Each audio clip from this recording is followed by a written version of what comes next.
โรงครัวเป็นวัดที่ขาดการดูแลคือให้เบิ่งซื่อๆบ่ได้ให้มาสร้างมาแปลงอหยังให้ดอกนี่แหละสภาพของพระพุทธศาสนาเนี่ยบ่ได้ให้มาสร้างมาออกเงินออกคำอีหยังให้มาเฮ็ดมาสร้างดอกให้เบิ่งซื่อๆเนี่ยไปสร้างไว้หลายหาพาสิอยู่ก็บ่มีสร้างทิ่มไว้เปลียงเงินซื่อๆแม่ขะน้อย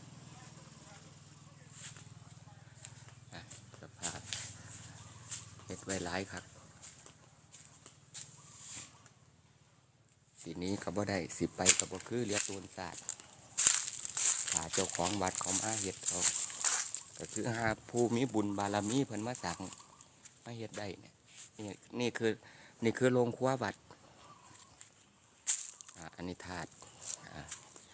นี่ศาลาบ่ได้ให้มาสร้างน้ำดอกให้เฮ็ดให้เบิ่งซื่อๆว่าการสร้าง